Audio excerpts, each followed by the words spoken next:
जी, अस्सलाम वालेकुम। Next topic हमारे पास सी प्लस प्लस कमेंट्स का है। और हम अपना जब सी प्लस प्लस में कोड लिखते हैं या किसी भी प्रोग्रामिंग लैंग्वेज में कोड लिखते हैं, तो उस कोड की रीडेबिलिटी बढ़ाने के लिए या उसको ज़्यादा अंडरस्टैंडेबल बनाने के लिए, ताकि कोई भी दूसरा यूज़र अगर हमारे कोड को देखे, तो उसको जो भी स्टेटमेंट्स हमने उसमें लिखी हैं, उनका पर्पस समझ में आ जाए, तो उसके लिए हम उसमें कमेंट्स ऐड करते हैं, right? The comments can be used to explain C++ code and to make it more readable.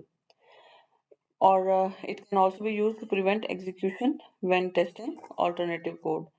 और जो comments हैं, चूंकि कंपाइलर इनको रीड नहीं करता, इनको इग्नोर कर देता है, तो इस वजह से अगर हमारे प्रोग्राम में कोई ऐसा कोड है जिसको हम रन नहीं करना चाह रहे, तो हम उसको भी कमेंट आउट कर देते हैं, ताकि ड्यूरिंग एग्जीक्यूशन कोड का वो हिस्सा जो है वो एग्जीक्यूट ना हो।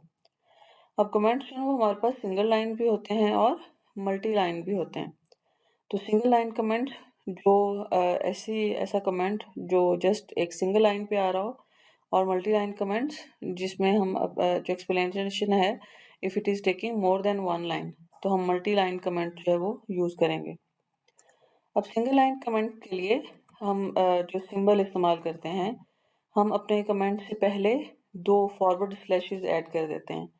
और जैसे कि एग्जांपल में आपको नज़र आ रहा है कि यहाँ पे हमने ये कमेंट ऐड किया हुआ है, इसमें ये 2 फॉरवर्ड स्लैश हैं, और उसके बाद हम अपनी कोई भी स्टेटमेंट को डिस्क्राइब करने के लिए कमेंट लिख सकते हैं। और जैसे मैंने पहले बताया कि जो आपका डबल स्लैश फॉरवर्ड स्लैश जैसे ही कंपाइलर को मिलते हैं, तो इसके दरमियान या बाद में कोई भी टेक्स्ट अगर कंपाइलर को नज़र आता है, तो वो उसको इग्नोर कर देगा, उसको एग्जीक्यूट नहीं करेगा। कमेंट आप सी प्लस प्लस की स्टेटमेंट्स के ऊपर भी लिख सकते हैं, बाद में भी लिख सकते हैं, और इसे सुन के पैरेलल में भी लिख सकते हैं। ठीक है? जैसे ही आप ये 2 फॉरवर्ड स्लैश ऐड करेंगे, तो कंपाइलर को पता चलेगा कि नेक्स्ट जो हिस्सा है वो कमेंट है।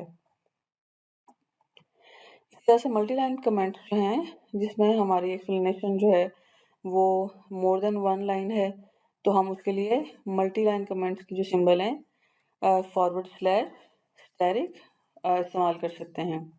ये याद रखिएगा कि हमने कमेंट जहाँ से शुरू करना है, वहाँ पे फॉरवर्ड स्लैश स्टैरिक आएगा, और जहाँ पे हमारा कमेंट ख़त्म हो रहा होगा, वहाँ पे पहले स्टैरिक और फिर फॉरवर्ड स्लैश आएगा।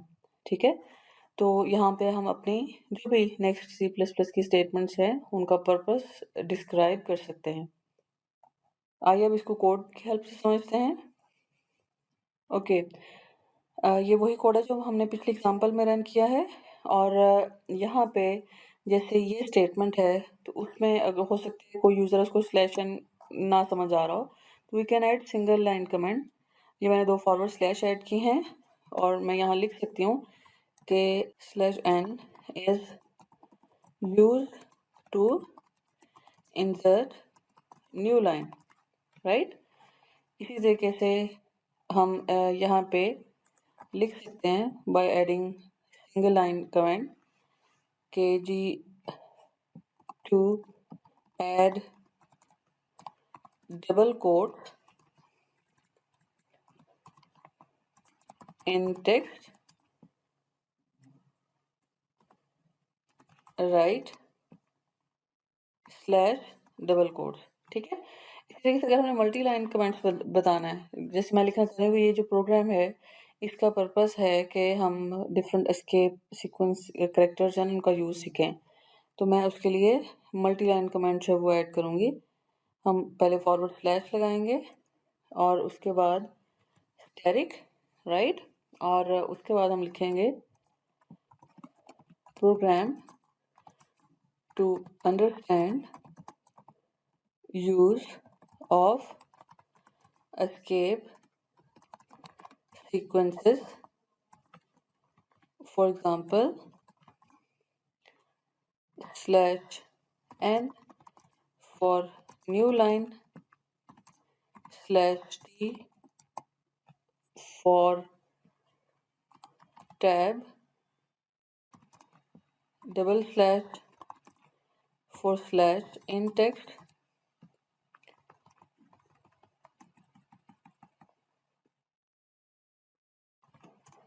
अपन इसको कमेंट को ख़त्म करना है, यानी कि एंड करना है मैंने, तो मैं सबसे पहले स्टेरिक लगाऊंगी और उसके बाद स्लैश लगा देंगे, राइट। अब ये जो है ये हमारे पास मल्टी लाइन कमेंट है, जबकि ये हमारे पास क्या है, ये सिंगल लाइन कमेंट्स हैं, राइट।